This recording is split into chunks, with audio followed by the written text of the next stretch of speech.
Salut à tous, c'est Hugo Mouton. On se retrouve aujourd'hui pour une nouvelle vidéo sur le Grand Prix du Mexique, le 18e Grand Prix de la saison. Je vais directement commencer. En FP1, le vendredi, le week-end commence avec l'erreur de Stroll dans le dernier virage. Il percute le mur après avoir perdu l'arrière de sa voiture. Donc ça casse son aileron arrière et sa voiture devra être réparée. Latifi participe à sa première FP1. C'est un des leaders de la F2, de cette saison de F2, et il lutte pour le titre face à Nick de Vries. Il participe à cette FP1 pour Williams et il espère peut-être prendre le baquet d'un des deux pilotes Williams de cette année, l'année prochaine. Les voitures qui sont souvent sur des tours décalés, donc il y a des tours d'entrée, donc ils sortent des stands pour commencer leur tour rapide, ou des tours de sortie après leur tour rapide, se gênent beaucoup.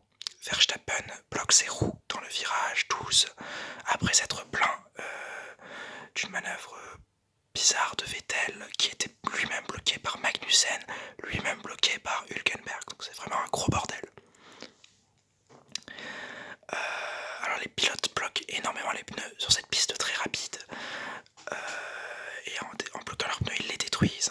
À l'exemple de Giovinazzi, Vettel et Russell qui bloquent leurs roues dans le premier virage et qui ont donc des gommes très très abîmées.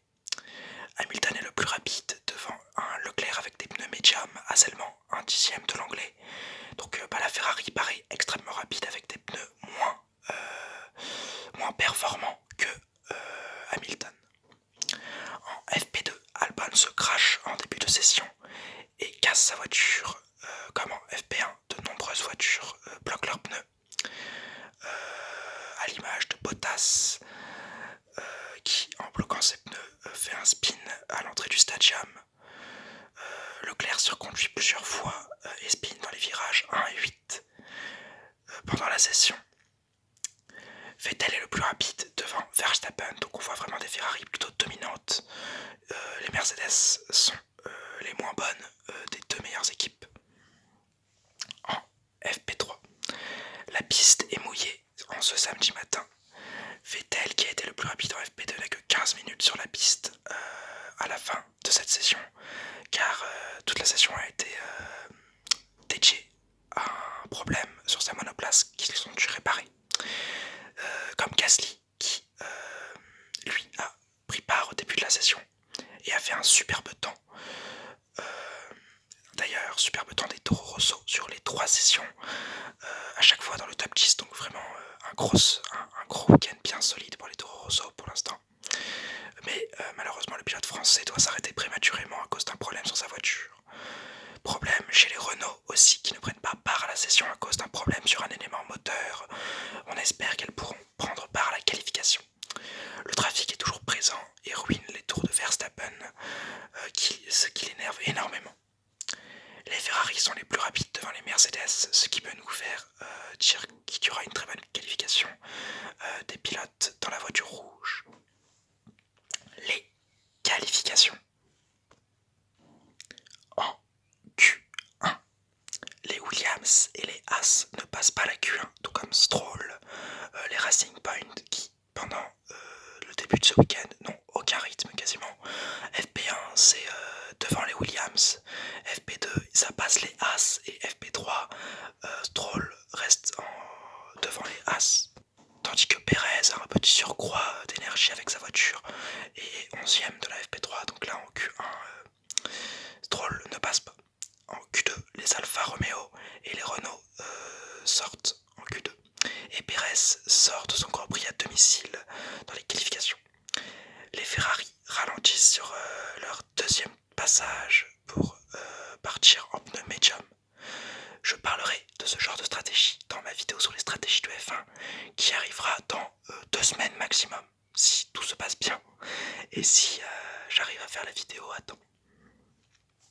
En Q3, Verstappen prend la pole provisoire suivi de Charles Leclerc. Au deuxième passage, Leclerc se rate un peu et garde donc sa deuxième position. Après avoir passé la ligne, Bottas se crache dans le dernier virage et arrache tous les sponsors sur le mur. C'est un accident plutôt pas choquant, mais c'est rare aujourd'hui de voir des accidents comme ça.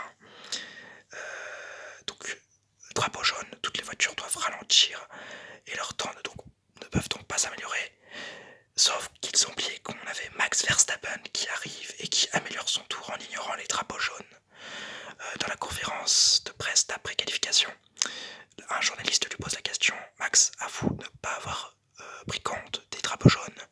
Et quand le journaliste lui dit que c'est dangereux et que la FIA peut peut-être le pénaliser, on voit un ancien Max Verstappen arrogant qui s'en foutre et qui pourrait très bien prendre son premier temps, qui était déjà la pole provisoire, ce qui va pas plaire à la FIA, qui va lui mettre 3 places de pénalité. Voilà, donc la FIA ne veut pas rigoler avec ça. Ils ont selon moi raison. Mais ouais, la réaction de Verstappen était peut-être un peu trop infantile. Je vais vous donner la grille de départ. Leclerc premier, deuxième Vettel, troisième Hamilton, quatrième Verstappen, pénalité, cinquième Albon, sixième Bottas, septième Sainz, huitième Norris, neuvième Kvyat, dixième Gasly, onzième Perez, douzième Hülkenberg, treizième Ricciardo, quatorzième Raikkonen, 15e Giovinazzi, 16e Stroll, 17e Magnussen, 18e Grosjean, 19e Russell, 20e Kubica. La course. En début de course, les Ferrari prennent un super départ. Verstappen sort de la piste avec Hamilton. Le Britannique doit se battre contre Sainz quand il retourne sur la piste. Verstappen lui est totalement largué et est en 6ème place alors qu'il partait de la 4ème place. Sainz, quant à lui, dépasse Hamilton et prend la 4ème place derrière Albon qui suit de très près les Ferrari. C'est le seul qui réussit à tenir le rythme en début de course des Ferrari. Tour 4, Verstappen dépasse Bottas dans le stadium. Mais ce dépassement, il va toucher, sa roue arrière droite va toucher l'aileron avant de Bottas, ce qui va provoquer plus tard dans le tour une crevaison. Surtout que Bottas le redépasse dans la longue ligne droite juste après le départ, enfin juste après la ligne de départ avec le DRS. Verstappen doit s'arrêter. Il doit s'arrêter son dépassement sur Bottas, donc lui ayant créé une crevaison au pneu arrière droit. Donc un Max Verstappen très très fougueux pendant ce Grand Prix. Tour 10, Perez dépasse Kvyat et fait exploser la foule mexicaine. Tour 17, erreur des mécanos de McLaren. Norris se fait remonter sur toute la voie des stands par ses mécaniciens à cause du pneu avant gauche mal fixé à cause d'un problème électronique. Tour 16, Leclerc s'arrête pour une stratégie à 2 arrêts. Tour 22, Verstappen percute l'arrière d'une Haas ce qui montre une course très galère du pilote néerlandais. Tour 24, arrêt d'Hamilton qui lui est sur une stratégie à un seul arrêt. Tour 36, belle bataille entre Sainz et Gasly remportée par le français. Mais cette bataille va déranger Vettel qui a un tour d'avance et qui était donc bénéficiaire des drapeaux bleus. Tour 38, arrêt de Vettel qui est lui aussi sur une stratégie à un seul arrêt. Tour 44, deuxième arrêt pour Leclerc qui est bien trop long à cause d'un problème sur la roue arrière droite.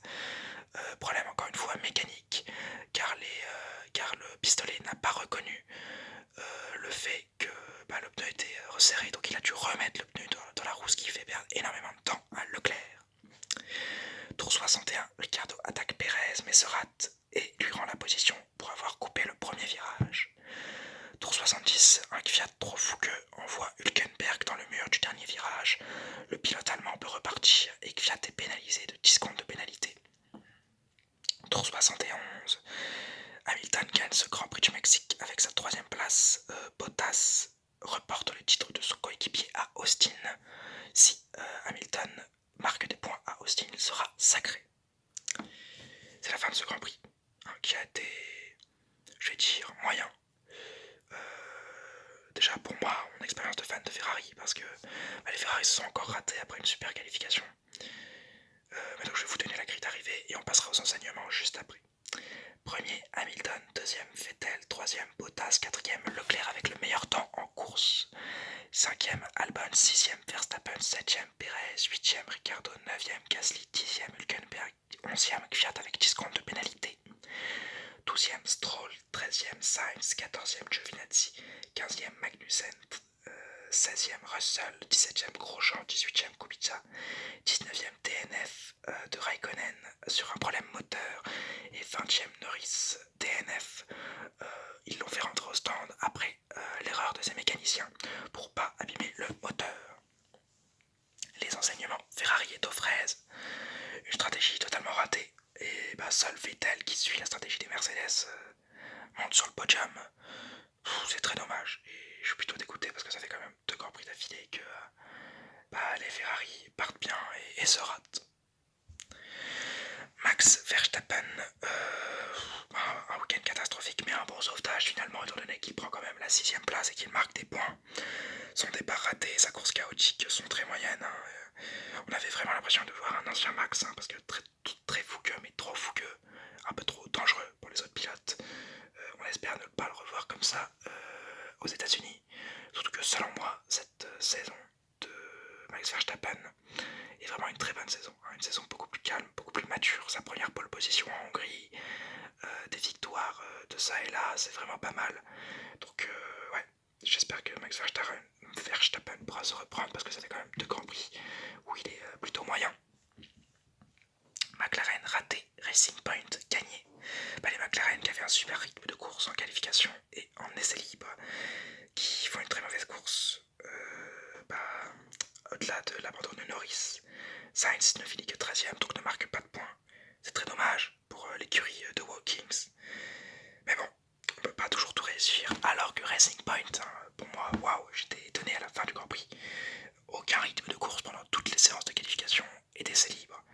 Et un best of the rest pour Perez, alors peut-être porté par la foule, et comme il est à son Grand Prix à domicile, il devait être à fond. Mais donc voilà, ça m'a bien étonné et ça m'a bien surpris.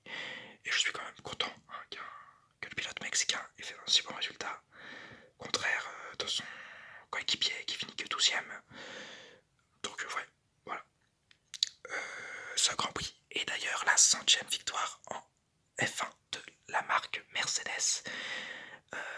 Donc bravo à Mercedes et on espère un championnat du monde gagné pour Hamilton à Austin. Le Grand Prix d'Austin devrait sortir dans une petite semaine. J'espère que la vidéo vous aura plu. Si c'est le cas, mettez un like, mettez-moi un petit commentaire si vous voulez me proposer des nouvelles idées de vidéos.